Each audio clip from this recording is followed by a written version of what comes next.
hey, my takeaway is getting better week after week. It's not coming in here like it was last week.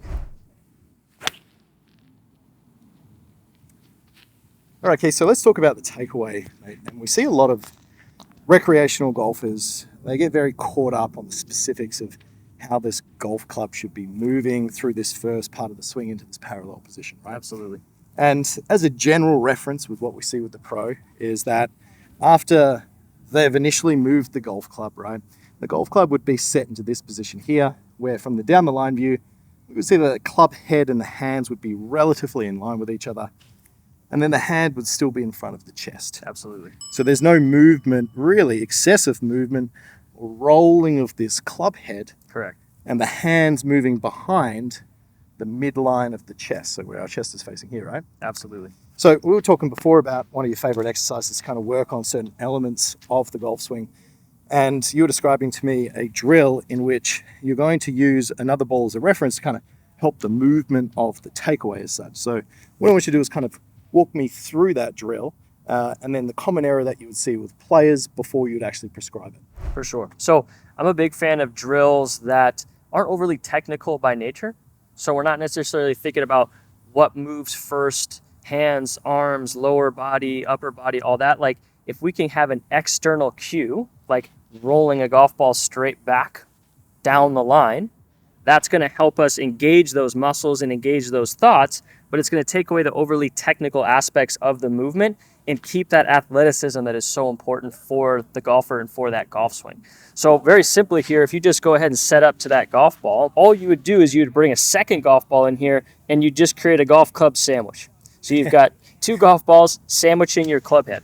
Now, the common error we see is when that golfer takes the club away, they're immediately going to roll the toe open. And what you'd see is that golf ball taking off on kind of this diagonal track back in that direction. The opening of the face typically gets that club working to inside. That's going to roll that golf ball back sort of behind this trail foot. So when that happens, the club face gets open. And once the face gets into that open orientation, it's going to have to get shut at some point in the downswing. Going to cause that over the top because they're trying to compensate. Or if they come in on a good plane, then they have to flash the face through the bottom to have a chance to square it up. So if we can go ahead and set up to that again, create that little golf club sandwich for me. So does it have to be touching the back of the club, like with preference? So you try and squeeze it as close as you can. You just rest that in there? As close as you can. Yeah, I mean, if it's too far back here, then it might not be as effective. So give it about 1/4 of an inch to 1/2 of an inch space between the golf ball and the back of that golf club. And then all I want you to think about is visualizing, if our target line is here, visualizing rolling that golf ball back along that target line in the initial takeaway. And I think this is great that we have a reference down on the ground here. So this is like my baseline for my feet, right? Right. Is that so I have an idea of where that relatively straight takeaway would look like. Because thing is like, let's say I didn't have this reference, my head could be tilted over here or over here. Now all of a sudden with my eye line, it might look straight to my eye line, but before I know it, I'm flicking around my right ankle. Totally agree. So I'm a big fan of always practicing with some, like you said, visual references on the ground. If you go to any PGA or LPGA Tour event, what you're going to see is those players hitting golf balls with an alignment stick there on their toe line for their alignment. And they're also probably going to have an alignment stick or a golf club as their target line here. So they're always working on making sure that their visuals to their target are where they want them to be. And that helps them with their takeaway, right? So they're consistent in their practice, and therefore they're able to build a consistent swing. So many amateurs don't take the time to set up any of this on the ground, and then they try to work on different elements, kind of piecemeal it together and hope for a good golf swing. But if you build the consistency in your practice, hey, I'm going to set these alignment sticks up the same way every time, wow, it would be a lot easier for me to understand how that club should move in the takeaway next week, the month after, and then, a year down the line. Yeah, and I think a lot of players specifically, they don't like, let's say, hitting off mats, but in my preference, when players are working on the process of their golf swing, I actually prefer them to, a lot of the time, hit off a mat into a net because it removes the outcome. Good point. Now, a lot of them would go, well, that's not like the game of golf, so why would I do that? Right. And the main reason being, echoing exactly what you said, is it creates a consistent environment for that learning process to really start to embed into their unconscious competence. So that means that, for example, let's say we're doing this drill and I'm standing up here and I've got this reference, exactly what Keith was saying, and that ball gently rolls back in that straightish sort of arc motion back away from us. Yep.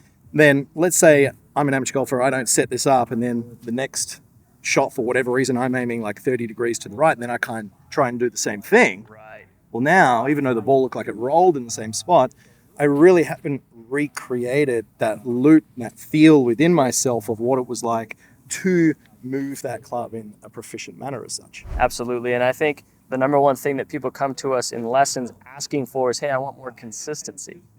Now, if you don't practice consistently with the same setup every time, think about how we're going to go ahead and build that consistency that everyone wants. It's actually not possible. I've found in watching others struggle when they go to the range and then they send me video of themselves practicing, hey, where's the alignment sticks on the ground like we had set up in our practice when you were standing in front of me when you were hitting it so well. So if we can get them in a habit of setting that up, now all of a sudden this drill makes more sense. When they're filming it from the down the line, they can see, hey, my takeaway is getting better week after week. It's not coming in here like it was last week. I'm not pushing it way outside to your point where my aim gets off. And all of a sudden, now my takeaway starts to feel more natural, starts to feel more athletic, and it's in a good place club face-wise and where that shaft is to then go ahead and build the rest of that backswing and then have an easier time in that transitionary phase. Yeah, I love it. I love it. So just going back to now, let's have a look at let's say the poor representation of what we want to see for a player who does tend to get this golf club moving too much from the inside. Right. Is the head would move away from the hands at a greater speed. Yep. And we can see that it's flicked more from the inside of this baseline here. Right. And if you use like that as your reference, you could definitely see how that golf ball took away to the inside. Yeah. Now, when we are doing this and making sure that it's not all or nothing, is that, yes, the golf club is still arcing around our body. Correct. Within reason, if we were doing this in a functional manner, that if as I was making my movement, we can see it's just somewhat straight. Right? You can see that ball rolled back straight, but look where the club head is. Yeah. The club head's not in here, and it's also not out here, right? Because that's not taken away on that arc either. So that's why I like this drill a lot, because naturally, because our arms are attached to our chest, as the chest rotates to the right, the hands have to move to the inside on that arc, unless I force them out in this direction, right? And that you'd see that golf ball probably roll that way too. Yeah. So you get that feedback of if that rolls that way, and all I have to do is pause right here and check, oh, sure enough, that club has moved on the arc, but that club didn't immediately snap to the inside to create that diagonal path. Then you got that thing taken away on a good plane. Yeah, and I love this. So there's really two types of feedback here. Number one, using a camera or a mirror behind you so you're able to check by the time that club shaft gets to parallel after you've rolled the ball away. So check number one would be that when we move that ball away from our starting position, let's say we do this nice and slow, trying to get a feel. Boom. Then if we look at that on film or in the camera, we can see now the head and the hands are relatively in line. Right. That would be a very different sensation from someone that's gone and done that, because then they would have those two forms of feedback of club head Right. visually, obviously very far behind. Yep. And secondary, when they look at it from that down the line, that golf ball would have gone on the inside, and we can see the handle is well outside of where that head is. Correct. And I think it just provides somebody who maybe hasn't thought about this or is just getting into where should that club be at this position.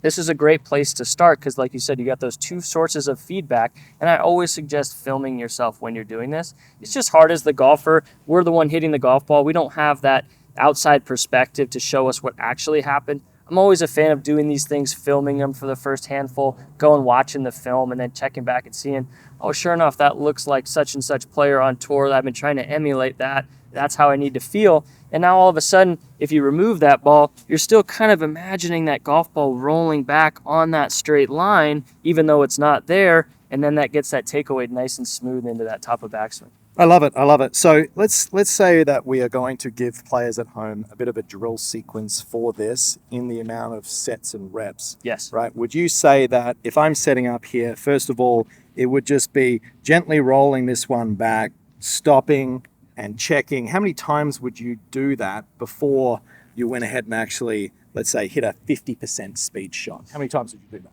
You know, obviously, if you're like at home in a net, which I think is a great place to work on this, you maybe have a little pile of golf balls here and you can pull another one in, you roll it into your backyard. You're not going to be rolling it into somebody else or, on the range or something like that, right? Looking them back into people. What I'd probably recommend there is maybe putting a golf club on the ground 10 or feet or so behind you, something like that, to stop your golf ball if you're on a public range. I think that's good for speed as well. Because if I'm trying to do this and I'm a player that, let's say, has a snatchy quick takeaway, right, and then they go like that, right, I'm gonna knock my camera over, right? Right. You can see that ball went a good 40 feet beyond us here.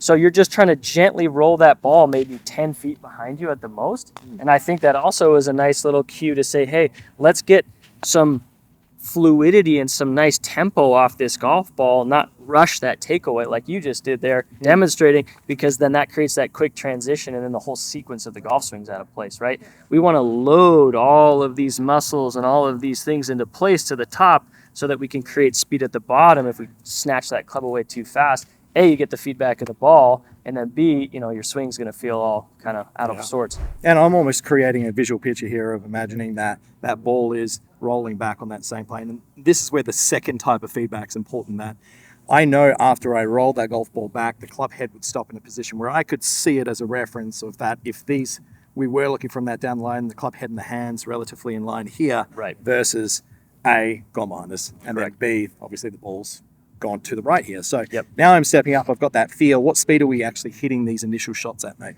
I mean, always less than full percent, 50 to 75%. Yeah. All of these drills are really just meant to provide those feels, and when done at like 100% speed, especially if you're somebody who has that quicker takeaway, then that can get to the point where you're not really feeling or imagining that ball rolling away from the back of your club head like we were just doing there. So I'm always a fan of just smooth, whatever that is for the player. If that's 55, 65% effort, 3/4 little sawed-off finish there, always a big fan of that for sure. Yeah, perfect. And one little thing I'm going to just add on to this, just for players at home, is that even though we are rolling a golf ball away, just be aware that the golf swing is a holistic movement between a shift of pressure and a rotation of the mass of the body. It's not a quick, fast arms move in a direction. So just make sure that you are relaxed when you're doing this, and you feel like you're breathing, your body is active, and you make that initial movement here, feeling like everything's going together as such, rather than just trying to use your club in your hands. Correct. Typically, when we see those players who just use the arms, it does kind of result in that quick inside takeaway there. Yeah. So when we do get that body engaged and almost feel like the butt of the club and the belly button sort of stay pointing at one another. Great reference. That's when you get that really nice engagement with the turn. You get the club to stay out in front of the hands, maybe just in line with the hands there. And then that engages the rotation up to the top of that backswing. And then you're fully loaded for your downswing. All right, mate. So what I'm going to do here is I'm going to roll one away. Then I'm going to do a rehearsal after that and then chip one down there at 50%. So standing here, I'm feeling like I'd be prepared to hit my normal shot. Slow, feeling like the end of the handle and the belly button are kind of moving at the same rate. The ball rolled straight back. The golf club head and my hands are in line. Yep. Breathing again. Recreate that feel. That feels good. Arms are nice and soft. Let's chip one down there. And I feel like at that speed, and you can see that's probably the straightest shot I've hit today. Yep. Maybe I should be doing this drill too. Nice work.